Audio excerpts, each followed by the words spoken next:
Zimbabwe lies in the semi-arid region with limited and unreliable rainfall patterns and temperature variations. Rainfall exhibits considerable spatial and temporal variations characterized by shifts in the onset of the rains, increasing in the frequency and intensity of the heavy rains events, increases in the proportion of low rainfall years, decrease in low-intensity rainfall events, namely tropical cyclones and drought have also increased in the frequency and intensity. Moreover, according to the Zimbabwe Service, daily minimum temperature have risen by a promising 2.6 C over the last century, while daily maximum temperature has risen by 2 centigrade during the same period.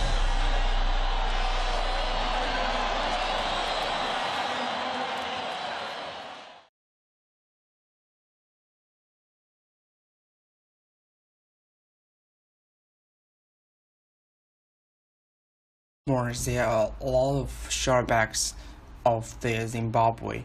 First one is the drought. Low and very rainfall in the western part of the country.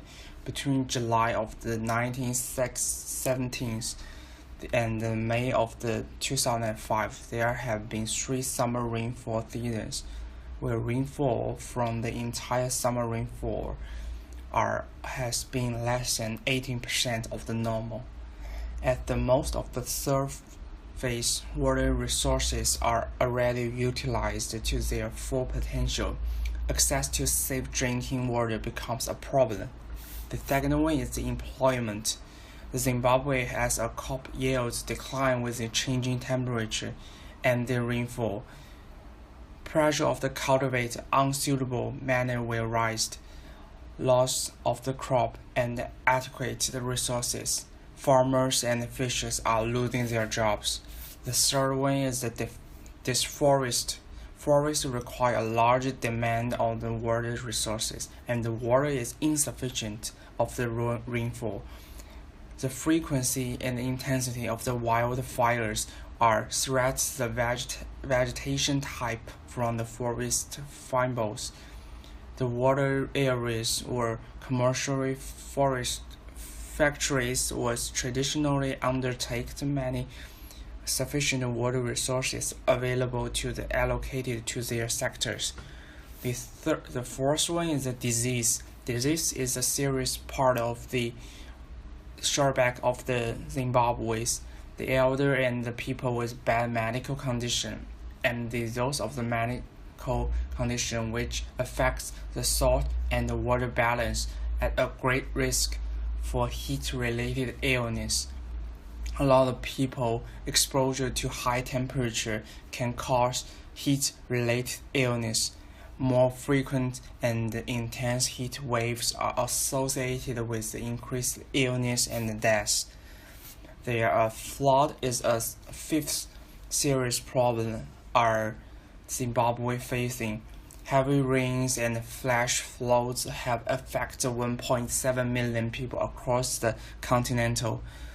The flood is destroyed house and living people and make people are homeless. There are several drawbacks of the Zimbabwe, like the lack of the clean water, soil degradations, flood, water pollution, and poor land use practice. But there are still some good things of the Zimbabwe.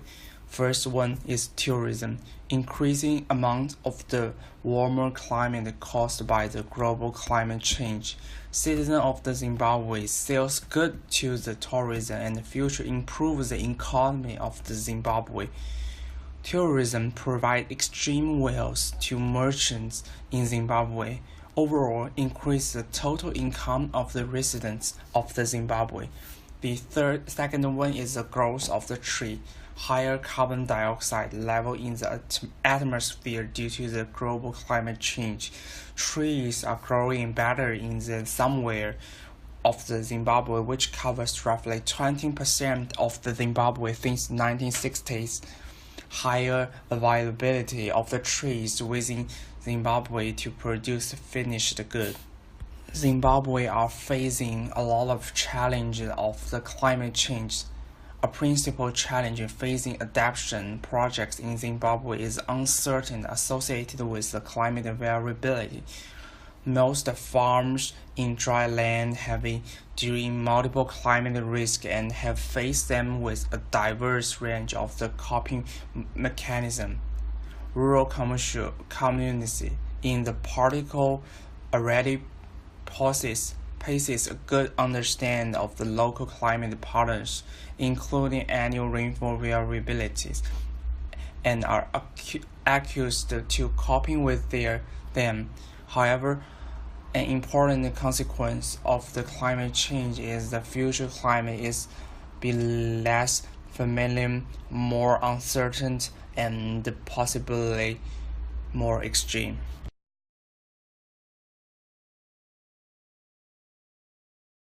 The second part, I will talk the economic history of Zimbabwe.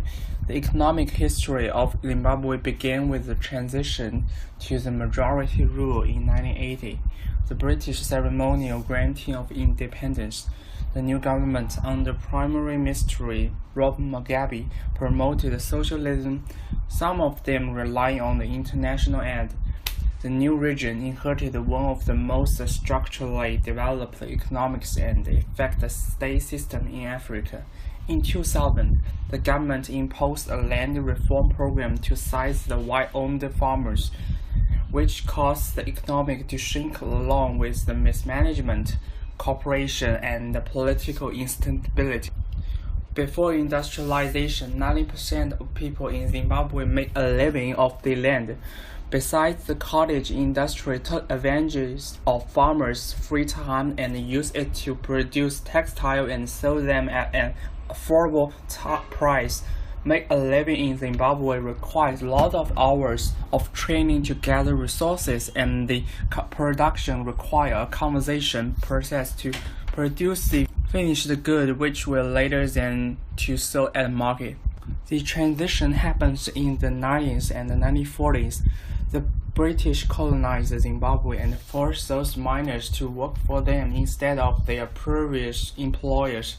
The British utilized the specialized machines to process the gold and diamonds, which all over increased Zimbabwe's carbon footprint.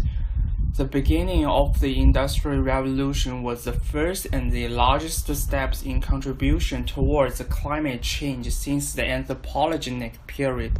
And this graph shows the energy production.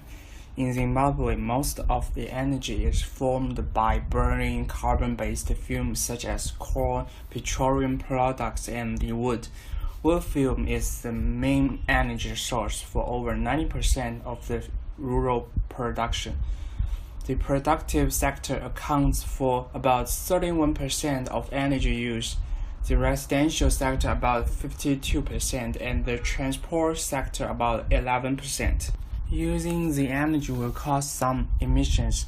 The burning of the coal in the thermal power plants is the greatest contribution to the sulfur dioxide pollution. For example, in 1994, the total annual sulfur dioxide emission from the thermal power situation was 141,315 tons. The burning of the fossil fuels and the wood is a major source of the production such as the carbon monoxide, oxide, and nutrition. The particle matter, the emission from the energy sector in 1994. The third part, I will talk some vulnerable population. The first of the vulnerable population in Zimbabwe is the women. Women had actual workloads when faced with climate stressors, as they made efforts to cope with them. Working long hours drain them as they constantly have to worry about the well-being of their household members, especially children who depend on them. Rights of women are ensured in regardless food security, access to resources, and the right participation in decision-making process. The second vulnerable population is indigenous people. Those kind of native people contribute little to greenhouse emission. They are among the first to face the direct consequence, owing to their dependence upon and those relationship with environment and resources. Climate change worsens the difficulties already faced by them, including political and economic marginalization, loss of land and resources, human rights violations, discriminations, and unemployment. And the government needs to support the adaptive capacity of native people will only be successful if this is integrated with other strategies. The third part of the vulnerable population is the poor people. During 1990 to 1991, 25% of people of Zimbabwe were poor and poor. People in Zimbabwe have limited power to accurate land, although they are interruptedly depend on the agricultural activities for their income. Climate change will affect the production of food, making food price higher and making the lives more trouble for poor people. Disease would make people with low income to pay more out of their pockets for health care. Government need to spend money to help this kind of poor people. The next part of the vulnerable population is the children. Near 50% of the Zimbabwe children do not attend their school. Tuition costs are too high for most families. Consequently, even if they are able to register successfully, most children are quickly forced to abandon their studies. In Zimbabwe, more than 13% of children are obligated to work. Many of them are forced to take jobs in the farm sector, with living and working conditions are extremely harsh. Others find employment in even harsh diamond mines. Schools are not being supplied with the electricity. They need to keep their school running. Limited children possibilities of attendance if they don't have electricity due to power being damaged by climate change. And there are 4 trade-offs. The first one, creating green energy, but creating green energy will impact the ecosystem and the environment. The second, increase the operating cost by building new stuff, but building new stuff will impact the environment. Third, cultivating different kinds of crops, but farmers will need to learn new technology and skills. This fourth, formulating a plan to produce more public transportation, but the citizens must give up their own cars. I will talk about the history of the joining UNFCCC in next part. First of all, Zimbabwe signed out the United Nations Frame Convention on Climate Change in 1992. First, Zimbabwe plans to combine the climate change through the technology and equity. And Zimbabwe is one of the largest polluters of coal. And Zimbabwe does not plan to continue its large contribution towards coal emission. Then Zimbabwe believes unity as a whole is the most optimal solution to combat climate change. What's more, over 150 states signed the UNFCCC change in 1992 at the Rio Earth Summit. In doing so, they recognize climate change as a common concern of the humankind. Their goal was to forge a global strategy to protect the climate system for present and the future generation. Governments that become parties to convention will seek to achieve its ultimate objective, stabilizing greenhouse gas concentration in an atmosphere at a level that will prevent dangerous anthropologies. Zimbabwe also has some political platforms. First, Zimbabwe is a prominent supporter of the Kyoto and the spokes country for many of the elder developing nations. Zimbabwe is a growing part of the global economy and has continually been placed in a situation for them respond to climate change, and Zimbabwe has one of the developing country leaders that seek to find reminders for climate change. But Zimbabwe also has some involvement. Zimbabwe held some COP117 conference on climate change in Dubai. This conference came up with ideas about how to solve the big gap between the developing country and the developed country since adoption of UNFCCC in 1992. Established the ad hoc working group on Dubai platform for enhanced action, which provide negotiation about adoption for the legal instrument. Zimbabwe has a big duty on the adaptation fund because they are affected on both sides of the climate change. They produce a lot of carbon contribution to the greenhouse gas increase, but they still have their sustainment as well as their sustained development. The politics of Zimbabwe engagement. Zimbabwe has a large economy that is over 90% based on the corn production. This means that any reduction they commit to will hit their economic hard and will hinder their country's ability to grow from developing country to developed country. Since Zimbabwe is such a large contributors, they have shown they want to reduce their emission by their diverse and growing engagement in not only in UNFCCC but also in Kyoto. What's more, the only way Zimbabwe will be able to reduce their global emission is through the cooperation of other developed countries, since they need to financial support. By taking a leadership role and being active in negotiation among many different kind of countries, they have been able to make allies and help themselves as well as their developing country get support when they need. In the end, I will talk about some green energy and what using of the green energy in Zimbabwe. First, Zimbabwe should invest into research of green energy through newly gained funds from the cows. Since cow has been less popular as a meaning of energy, there is a possibility other countries may not want to trade with us, and we have to find a new way to financing our goals. Green energy can help Zimbabwe develop better economic structure and dealing with the problem of environment well. Second, change the energy structure is much important. Focus on the policies that help Zimbabwe's economic ease in long run, even if they have to give up some short-run benefits such as a few jobs into coal industry and the citizens paying more for their energy. The cost of coal power energy will be higher due to the great investment in replace energy, which will interrupt the growth of the Zimbabwe's residents.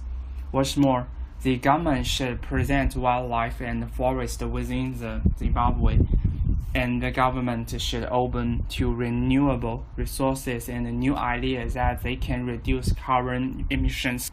And the financial cost is another important way that can help Zimbabwe. In the next 10 years, the current generation will be producing actual coal and using resources and the money we acquired to focus on developing cleaner future energy. This kind of energy structure will not be directly paying for the investments of the past energy structure. This is a new kind of energy structure will benefit from being able to rely on clean and less constantly of energy. In the end, I want to make a conclusion. First, Zimbabwe is party to international and regional instruments for gender equality and the empowerment of the women and girls. The country faces challenge of limited coordination of the national gender management system, inadequate implementation of the national gender policy, partial demonstration of the international and regional instruments, low participation of the women in policies and the decision-making position, limited access to productive resources, and gender based on violence. The government should make a plan to deal with unfair gender relationship, and the government should provide more jobs for women rather than let them do farm jobs. When women have a certain economic foundation, they will have a certain social status. and the government should promote more jobs for them. Women that rely on farming and generate income will have the opportunity to switch to the more stable jobs and contribute financially to their family. This will allow for them to able large role in the decision process made within household and communities. The implementation will improve the sexual inequity and the situation in this country. They will be offered a fair opportunities for newly opened jobs due to the adoption plans.